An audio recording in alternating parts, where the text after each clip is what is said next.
The Cravathi ship had traveled for 3 months across the dark space between stars. Ambassador Vethka stood at the window of her cabin and watched Neutral Station 12 grow larger against the black sky.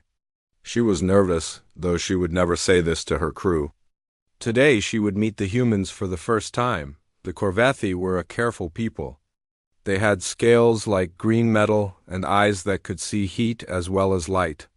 They walked slowly and spoke slowly and made decisions slowly.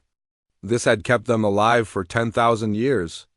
When news came that a new species called humans had joined the galactic community, the Cravathi Council sent Vethka to watch them and learn what kind of creatures they were. She had read all the reports. Humans came from a small blue planet called Earth. They had only discovered faster than light travel 100 years ago. They were soft creatures with no scales, no claws, no natural weapons at all. Many species thought they were weak. Vethka was not so sure. Weak species did not survive long enough to reach the stars. The station was huge and round, spinning slowly to create gravity inside. Ships from 20 different species were docked along its edges. Vethka walked through the arrival gates with her 2 assistants and found a human waiting for them. He was tall for a human, with brown skin and short black hair. He wore a blue uniform with metal pins on the chest. When he saw Vethka, he pulled his lips back to show his teeth. She had learned this was called a smile and meant friendship, not a threat. It was still hard to look at. "Ambassador Vethka," he said. "I am Commander Daniel Price of the Earth Diplomatic Corps. Welcome to Neutral Station 12. "Thank you, Commander," Vethka said. Her translator made the words come out in the human language. "I am honored to meet you." Daniel walked with them through the station corridors. He asked about their journey and told them about the schedule for the summit. Vethka answered his questions but kept her eyes moving, watching everything. She saw humans everywhere. They moved fast, much faster than Cravathi. They talked with their hands as well as their mouths. They laughed loudly at things she did not understand. Then they reached the observation lounge. And Vethka saw something that made her stop walking. In the middle of the room on a soft mat. 3 small humans were fighting each other. No, not fighting. They were rolling over each other, grabbing and pushing and falling down. The smallest one, a female with dark curly hair, threw herself at a larger male. He caught her and they both fell in a pile. They were making high sounds. Laughter, Vethka realized. They were laughing. "Commander," she said. "You're young? They are damaging each other?" Daniel looked at the children and his face changed in a way Vethka could not read. "Those are my kids, Ambassador." "They are just playing?" "Yes, having fun. It is what children do." Vethka watched the 3rd child, another female who looked slightly older than the smallest one. This child was trying to climb a metal pole that went from floor to ceiling. She got halfway up, lost her grip, and fell. She hit the mat with a thump. Vethka waited for the adults to react. Surely someone would help the injured child. But the girl simply got up and started climbing again. "She fell," Vethka said. "She did," Daniel agreed. "She is hurt." "Probably not. The mat is soft, but she might be hurt." Daniel looked at Vethka with those strange flat eyes humans had. "Ambassador, if she was really hurt, she would cry. Watch." As if to prove his point, the smallest child ran too fast, tripped, and smashed face first into the mat. She lay still for a moment. Then she pushed herself up, and Vethka saw red liquid coming from her nose. Blood. The child was bleeding. "Daddy," the girl said. Her voice was high and shaky. "I bumped my nose." Daniel walked over, kneeled down, and looked at her face. "You did? Does it hurt?" "A little. Want to stop playing?" The girl thought about this. Blood was still dripping from her nose. "No, okay, let me clean you up first." He wiped her face with a cloth, checked that her nose was not broken, and sent her back to play with her siblings. The whole thing took maybe 2 minutes. The girl was already laughing again. Vethka felt something cold move through her body. It might have been fear. "Commander Price," she said carefully. "On Corvath, we keep our young in protected chambers until they reach adult size. We do not allow them to fall. We do not allow them to bleed. We do not allow them to damage themselves in any way. That sounds very safe, Daniel said. It is. It has kept our species alive for a very long time. I am sure it has. Vethka watched the human children. The oldest was now hanging upside down from the pole, her legs wrapped around it, her arms reaching toward the floor. The other two were trying to climb up to join her. Why? Vethka asked. Why do you allow this? Why do you not protect them? Daniel was quiet for a moment. When he spoke, his voice was different, softer, more serious. Ambassador, may I ask you a question? Yes. When was the last time your species fought a war on the ground? Not in space. On a planet. With soldiers walking on dirt. Vethka's scales tightened against her body. This was not a polite question. Among Korvathi, it would be an insult. But she could see Daniel was not trying to insult her.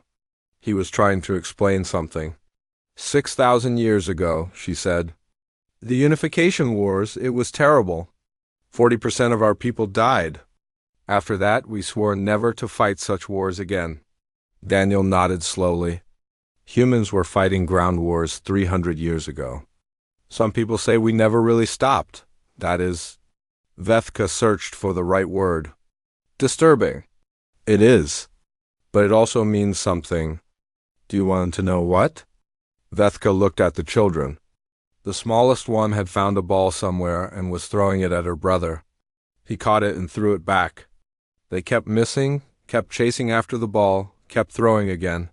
Tell me, she said. Those children are going to fall down 1,000 times before they grow up. They are going to bleed and bruise and break bones. And every single time, they are going to get back up. Because that is what humans do. We get back up? He smiled again, but this time it did not look like a threat. It looked like something else. Something Vethka did not have a word for. That is why we let them play like this. We are not failing to protect them. We are teaching them the most important thing humans ever learned. What is that? Daniel watched his daughter climb back up the pole, reach the top, and raise her small fists in victory. How to fall, he said, and how to get up again. The summit lasted for 30 days. Representatives from 40 different species came to discuss trade and treaties and the future of the galaxy.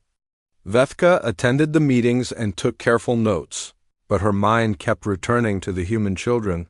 She watched them whenever she could. In the morning, they ran through the corridors even though walking was faster and safer. In the afternoon, they played games that involved throwing things at each other. In the evening, they climbed on furniture and hung from door frames and jumped off tables. Their parents watched but did not stop them. Sometimes they said, "Be careful," but they never said, "Do not do that." It was as if danger was simply part of growing up for humans. On the 15th day, Vethka made a decision. She went to Commander Price and asked a question that had been burning in her mind. "I need to see your historical records," she said. "Military records? I need to understand where this behavior comes from." Daniel looked at her for a long moment. Most species do not want to see our military history. I am not most species. I am trying to understand yours. He arranged access to the human historical database. The files were stored in a small room with screens on every wall. A young human named Kevin Brooks was assigned to help her find what she needed. "What exactly are you looking for?" Kevin asked. "Ground warfare," Vethka said. "I want to see how humans fought before you had starships." Kevin typed something into the computer.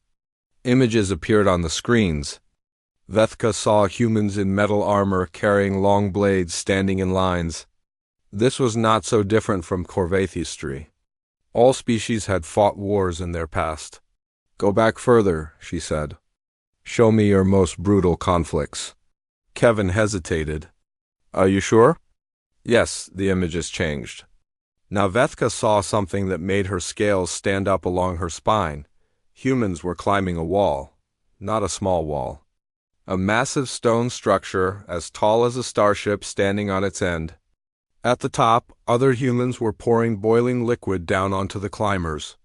Arrows flew through the air. Bodies fell, and still they climbed. This is real? Vethka asked. It is a painting based on real events. Siege warfare.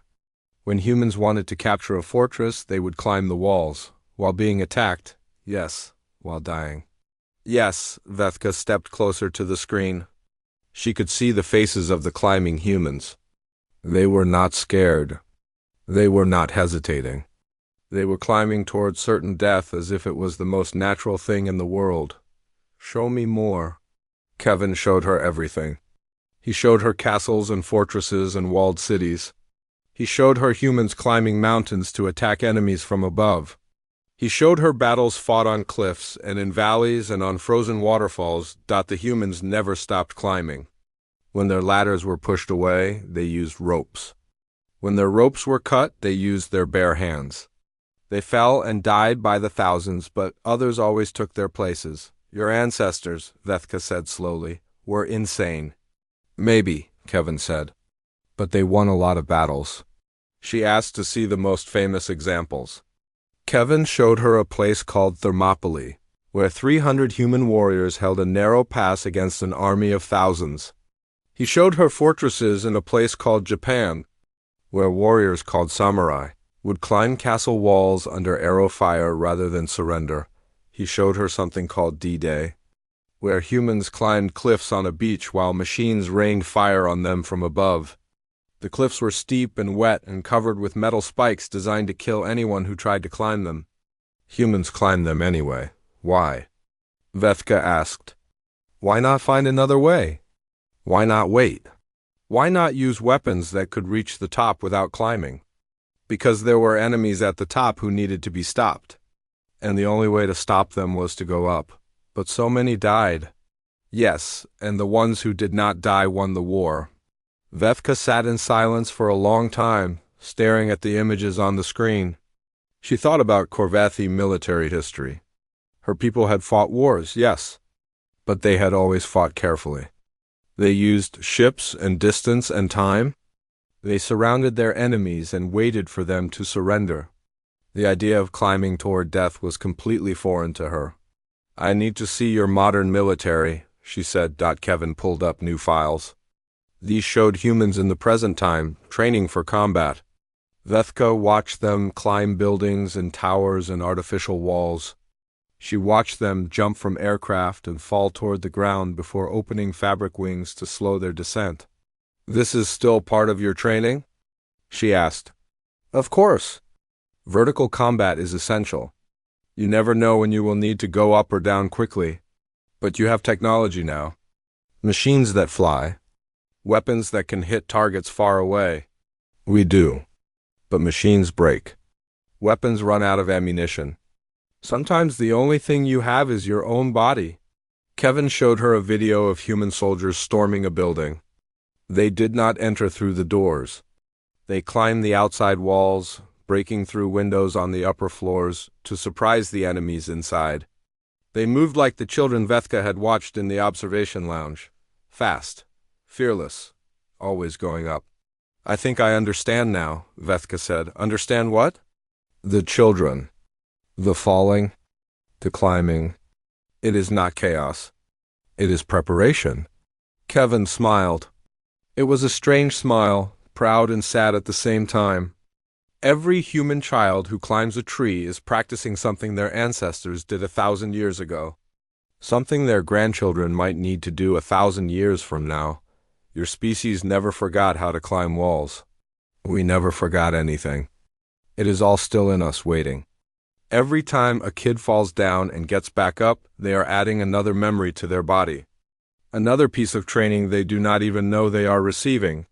Vethka stood up from her chair. Her legs felt unsteady. She had come to the archives looking for information.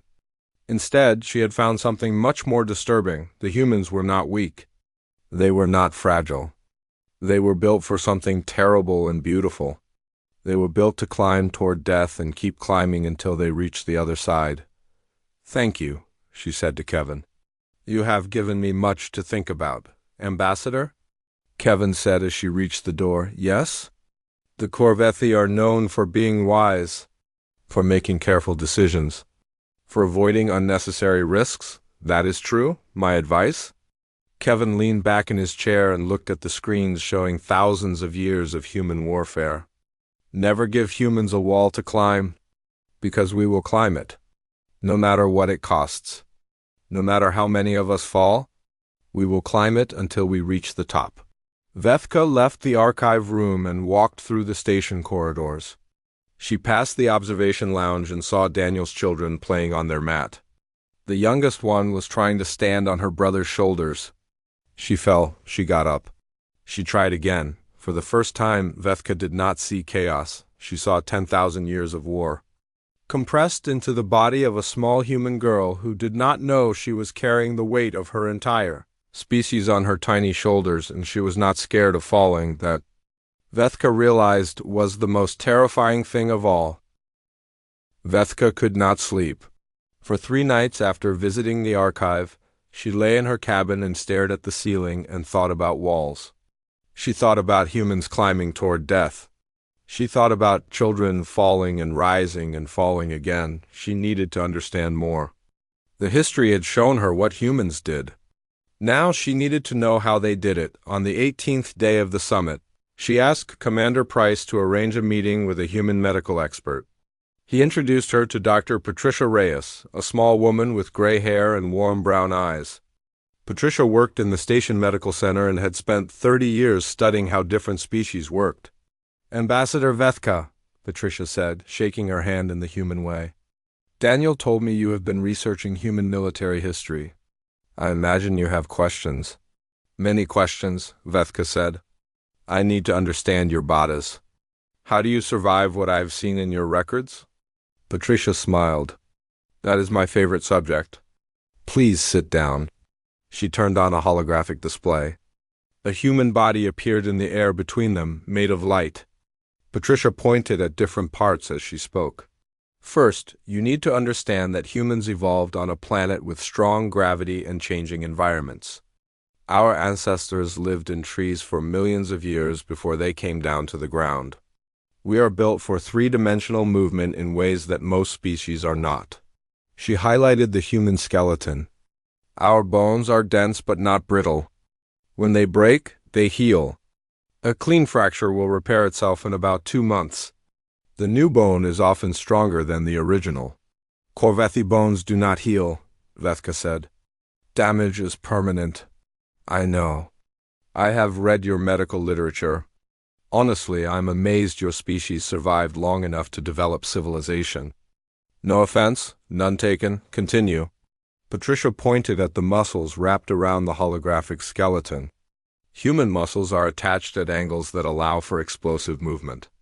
We can jump higher than our own bodies. We can throw objects faster than most animals can run. We can climb surfaces that have almost no holds at all, using just the friction of our skin. I have seen humans do this. It should not be possible, but it is. Watch. Patricia picked up a small stylus from her desk and dropped it. Vethka's eyes followed it automatically, tracking its path as it fell to the floor. This was the Corvethi instinct. Watch the falling object. See where it lands. Now watch Daniel, Patricia said. Commander Price was standing near the door. Patricia picked up another stylus and dropped it. Before it fell more than a few centimeters, Daniel's hand shot out and caught it. We are grabbers, Patricia said. Our instinct is not to watch things fall. Our instinct is to catch them. This includes catching ourselves. She pulled up a new image on the display. It showed the human brain, with certain areas highlighted in bright colors. This is the part of the brain that controls balance and spatial awareness. In humans, it is very large compared to other species. We are constantly calculating where our bodies are in space. When we fall, our brains automatically calculate how to land safely. We twist in the air. We extend our arms to absorb impact. We roll when we hit the ground to spread the force across our bodies.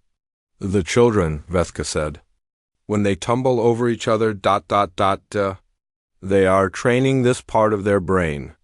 Every fall teaches them something new. By the time they are adults, their bodies know how to fall without thinking about it. Patricia turned off the holographic display. Would you like to see something interesting? Yes, she led Vethka and Daniel through the station to a small room that was called a gymnasium. Inside, several humans were doing something that made Vethka's threat instincts trigger. Immediately, they were climbing a vertical wall. The wall was covered with small colored shapes made of some hard material. The humans were using these shapes as handholds and footholds, moving up the wall like insects. There were no ropes, no safety equipment, just their bodies and the wall. This is entertainment, Patricia said. We call it climbing. Many humans do this for fun. For fun? Yes. A young human woman reached too far for a handhold, lost her grip, and fell. She dropped about 4 meters before landing on thick padding at the bottom of the wall.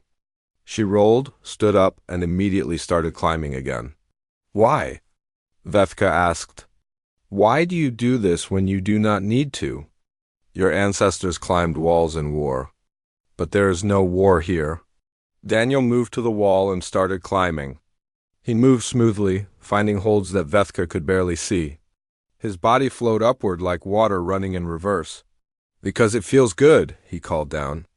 There is something in us that needs to go up. It has always been there. It will always be there. He reached the top, touched a marked point, and climbed back down. He was breathing hard, but he was smiling. When humans are born, Patricia said, one of the first things babies learn is to grip. They grab anything that comes close to their hands, fingers, hair, clothing. This is the climbing instinct. It is in us before we can even open our eyes. Then the instinct grows stronger, much stronger. Human children start climbing as soon as they can stand. By the time they are 2 years old, they will climb anything they can reach. Tables, chairs, parents, trees, fences. If it can be climbed, a human child will try to climb it. Vethka watched another climber fall and get up. And the falling?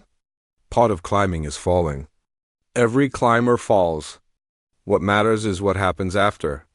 Do you get hurt? Maybe. Do you get scared? Probably. Do you climb again? Always? Always? Patricia looked at her with those strange human eyes. Ambassador, in 30 years of medical work, I have never met a healthy human who fell once and never climbed again. It is not in our nature. Falling is not the end for us. It is just the beginning of the next climb. Vethka walked closer to the wall. She reached out and touched one of the small colored holds. It was rough and hard under her claws. Could I climb this? She asked. Your body is not designed for it, Patricia said honestly. Korvathi hands are built for precision manipulation, not grip strength. Your legs are built for walking, not for pushing upward. You might be able to climb a little way, but you would fall and you would probably be hurt badly. But a human child could climb this. A human child has probably climbed this. We bring children to this gym all the time. Vethka stepped back from the wall. She felt something strange in her chest. It might have been respect. It might have been fear. She was not sure anymore. Your species, she said slowly, is built for vertical war. Yes, Daniel said. And for vertical peace. And for vertical everything in between. He pointed at the climbers on the wall. These people are not soldiers. That woman is a food service worker. That man is an engineer. The one at the top is a teacher. But all of them can climb. All of them can fall. All of them can get up and climb again. Because you are all warriors? Because we are all human. The climbing is not separate from what we are. It is what we are. Take away our ships and our weapons and our technology, and we will still climb. We cannot help it. It is in our blood and our bones and every cell of our bodies. Patricia put her hand on Vethka's arm. The touch was gentle, not threatening. You are afraid, she said. I can see it, yes. Do not be afraid of human climbing. Be glad of it. Because when something bad happens, when disaster strikes, when everything seems impossible, humans will climb toward the problem instead of running away from it. How can you be so sure? Patricia smiled. Because we have been doing it for 10,000 years, and we have never learned how to stop. The climber who had fallen earlier reached the top of the wall. She raised her arms in victory and whooped with joy. It was the same gesture Vethka had seen from Daniel's daughter in the observation lounge. The same gesture humans had probably been making since the first human climbed the first tree and reached the top. Vethka understood now. She understood what she was seeing in those tumbling children. They were not just playing. They were not just learning to fall. They were becoming what their ancestors had always been: climbers, risers, people who went up, no matter what tried to push them down, and that was both the most wonderful and the most terrifying thing Vethka had ever learned. The disaster came on the 23rd day of the summit. Vethka was in the main conference hall when the alarm started screaming. Red lights flashed on every wall. The station's computer voice spoke in 10 different languages at once, telling everyone to stay calm and move for the emergency shelters. A whole breach, someone said, in the recreational sector. The section was collapsing. The Korvathi delegation moved immediately toward the shelters. This was proper. This was safe. This was what sensible beings did when disaster struck. Vethka followed her people down the corridor, her scales tight against her body with fear. Then she stopped. The humans were not coming. She turned and looked back. Commander Price was standing at a computer terminal, talking fast with station security. Lieutenant Santos and 2 other humans were with him. Their names were Nicholas Gray and Amanda Lopez. Vethka had met them at various summit events. She walked back to them. "Commander, you need to evacuate." Daniel looked at her with hard eyes. "There are 18 people trapped in the collapse section. The emergency system sealed them in to protect the rest of the station, but the rescue teams cannot reach them. Then they will die." "No," Daniel's voice was flat and certain. "They will not?" He pointed at the screen. It showed a map of the station. The damaged section was marked in red.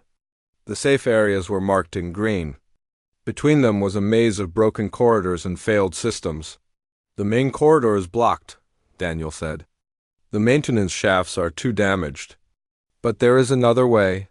He traced a path on the screen. It went outside the station, across the damaged hull, and back inside through a ventilation shaft. "That is impossible," Vethka said. "You would have to climb the exterior of the station. In vacuum. While the hull is still failing, yes, you would die." Daniel looked at her. He was already pulling on an emergency vacuum suit. Santos, Gray, and Lopez were doing the same. "Ambassador, I have 3 children on this station. So do 6 other families. There are also Korvathi citizens trapped in that section, and members of 3 other species. 18 people total. And if you fall, then we fall. But we will not stop climbing until we reach them." Lopez was the youngest of the group. She could not have been more than 25 Earth years old. She was smiling. "This is going to be a great climb," she said. Vethka did not understand how anyone could smile at a time like this. But she was beginning to understand that she would never fully understand humans. The 4 of them went to an airlock that should not have been working. Someone had overridden the safety systems. Daniel went first, stepping out into the vacuum of space with nothing but a thin suit protecting him from death. Vethka ran to an observation window. She could see the damaged section of the station from here. It looked like something had taken a bite out of the metal. Debris was floating everywhere. The hull was twisted and broken, and 4 small figures were climbing across it. They used magnetic clamps and tethers, but mostly they used their hands and feet. The station's gravity did not extend beyond the hull, so they were climbing in 0 gravity. This should have made it easier, but the damage made it hard to find safe holds. Metal was sharp and broken. The debris was dangerous. Vethka watched Lopez reach for a handhold. The metal broke away under her grip. She fell backward, tumbling through space. Her tether caught her after 10 meters, swinging her in a wide arc. She hit the hull hard, and then she grabbed a new handhold and kept climbing. "Impossible," Vethka whispered. Gray was hit by a piece of floating debris. It struck him in the chest and sent him spinning. He grabbed his tether, pulled himself back to the hull, and kept moving. Fanta slipped on a patch of frozen vapor. She slid 6 meters before catching herself on a broken beam. She did not stop. She did not hesitate. She kept climbing. They reached the damaged section in 14 minutes. Daniel found the ventilation shaft and crawled inside. It was barely big enough for a human body. The others followed. Vethka switched to internal camera feeds. She watched the 4 humans navigate a nightmare of collapsed corridors and failing systems. They climbed over wreckage. They squeezed through gaps that seemed too small for them. They crossed a place where the floor had fallen away, forming a human chain to bridge the empty space, and then they reached the trapped people. 18 beings were huddled in a small room that had survived the collapse. 3 were Korvathi, including a young one barely out of the nursery chambers. 8 were members of a species called the Ven. 4 were station workers. And 3 were children. Daniel's 3 children. Vethka watched him grab his youngest daughter and hold her tight. The girl looked scared but not injured. She wrapped her arms around her father's neck. "Daddy," she said through the communication system, "we were very brave. We did not cry." "I know, baby." "I know." There was no time for more reunion. The room was not safe. They had to get everyone out through the same impossible path they had come in. Daniel put his daughter on his back. She held on tight, the way human children had been holding on to their parents for millions of years. Santos carried another child. Gray carried the 3rd. Lopez helped the Korvathi young one who was too scared to move on its own. They went back through the maze, climbing over wreckage with children on their backs, squeezing through gaps while protecting the ones they carried, forming chains to move the Ven, who could not climb at all. At one point, the ceiling above them started to collapse. Daniel pushed the Korvathi young one into a safe corner and covered it with his own body. Metal fell on his back. He grunted in pain but did not move until the falling stopped. "Are you damaged?" Vethka heard the young Korvathi ask. "A little." "Keep moving." They kept moving. The trip back took 31 minutes. 31 minutes of climbing, crawling, carrying, and refusing to fall. When they finally emerged from the airlock back inside the safe section of the station, Lopez was bleeding from a head wound and laughing. "That was amazing," she said. "Best climb of my life." Daniel was holding his youngest daughter, who had apparently enjoyed the experience. "Daddy, we were upside down," she reported. "It was like flying." "I know, sweetheart. Can we do it again?" Daniel laughed. It was a strange sound, full of relief and exhaustion and something that might have been pride. "Maybe when you are older." Medical teams rushed forward to check the rescued beings. The Korvathi young one was unharmed. The Ven were frightened but safe. The station workers were already asking when they could go back to work. Vethka pushed through the crowd until she reached Daniel. He had set his daughter down and was letting a medic look at his injured back. There was blood on his suit. His face was pale with pain. "Commander Price," she said. He looked up at her. "Ambassador, you could have died." "Yes, all 4 of you could have died. Yes, why did you do it?" Daniel was quiet for a moment. Around them, the rescued beings were being taken to medical. His children were being checked for injuries. The station alarms were still ringing, though more quietly now. "Because they needed help," he said finally. "And we could climb to reach them. But the risk... There is always risk." Daniel stood up slowly, wincing at the pain in his back. "Humans do not ask if something is safe before we do it. We ask if it needs to be done. If the answer is yes, we do it. We climb the wall. We take the fall. We get back up." Lopez walked past them, still bleeding, still smiling. "Great climb," she said again. "Really great climb." Vethka watched her go. She watched the medics work. She watched Daniel's children climbing on their father even though he was injured, even though he needed rest. Even though any sensible species would stop climbing after what they had been through, they could not stop. They did not know how to stop. Climbing was what they were. And for the first time, Vethka was glad of it. Because today human climbing had saved 18 lives. Including 3 of her own people. She looked at Daniel Price, bleeding and exhausted and surrounded by climbing children. And she understood something important. Humans were not.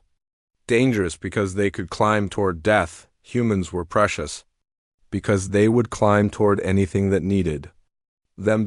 And that made all the difference. The summit ended 3 days after the disaster. Emergency repairs made the station safe enough for normal operations. The damaged section was sealed off and would be rebuilt over the coming months. Life returned to something like normal, but Vethka was not the same. She could not be the same.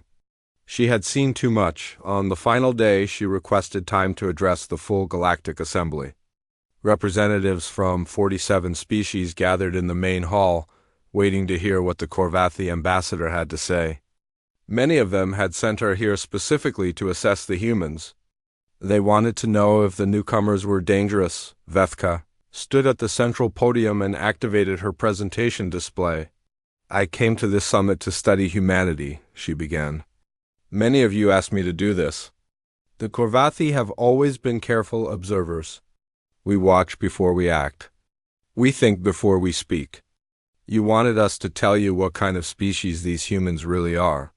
She displayed images of Daniel's children playing in the observation lounge, tumbling, falling, laughing, climbing. Up again. "When I first saw human young, I thought I was watching failure. Their offspring seemed weak and clumsy. They fell constantly. They hurt themselves. Their parents did not protect them the way sensible parents should." The images changed. Now they showed the medieval paintings Kevin had shown her. Humans scaling walls under fire. Humans climbing toward death with nothing but ladders and rope. Then I studied human history. I learned that falling and rising is not failure for this species. It is training. It has been training for 10,000 years. She showed them the videos of siege warfare, castles being stormed, cliffs being climbed, enemies being reached no matter what stood in the way. Human ancestors fought wars on vertical surfaces. They climbed walls while enemies poured death on them from above. They kept climbing even when they fell. They kept climbing even when they died, because the ones behind them would keep climbing until someone reached the top. The assembly was very quiet. Many species had never seen this part of human history. They knew humans were new to space travel. They did not know what humans had done to each other on their home planet. Vethka showed them the rescue. 4 humans crossing a broken hull in vacuum. 4 humans climbing through a collapsed station to reach trapped beings. 4 humans carrying children and aliens on their backs while metal fell around them. 3 days ago, I watched humans risk their lives to save 18 people. 3 of those people were Corvathi. 1 was a child of my own species. She paused, letting this sink in. The humans did not ask what species they were saving. They did not calculate whether the risk was worth it. They saw beings in danger and they climbed to reach them. Because climbing toward those who need help is what humans do. The final image appeared on the display. It was Daniel Price, carrying the Corvathi young one through a collapsed corridor. The child was clinging to his vacuum suit while he climbed one-handed through a field of broken metal. His face was tight with effort and pain, but he was still climbing. "I was asked to tell you if humans are dangerous," Vethka said. "My answer is yes. They are very dangerous. Do not give them a wall to climb because they will climb it. Do not push them down because they will get back up. Do not tell them something is impossible because they will find a way." She looked around the assembly. 47 species. Hundreds of representatives. All of them watching her with careful attention. But I was asked the wrong question. You should not have asked if humans are dangerous. You should have asked if they are good.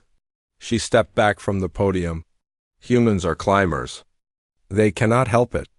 It is built into their bodies and their minds and their culture. Every human child who falls down and gets up is practicing something their species has never forgotten. But here is what I learned in 30 days of watching them.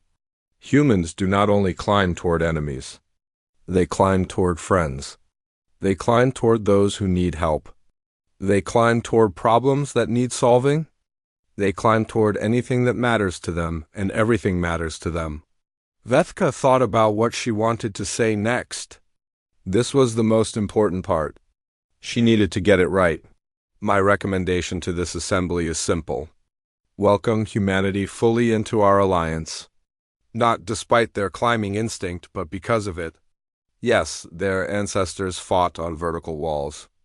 But their descendants build vertical cities and think they are beautiful. Yes, they can climb toward war. But they would rather climb toward peace. She pointed at the image of Daniel carrying the Korvathi child. When disaster strikes, when rescue seems impossible, when the wall looks too high, you will want humans at your side. Because they will not ask if they can reach the top. They will simply start climbing. And they will not stop until they get there. The assembly was silent for a long moment. Then the representative from the Ven stood up. The Ven were trapped in that section, she said. 8 of my people would be dead if not for those 4 humans.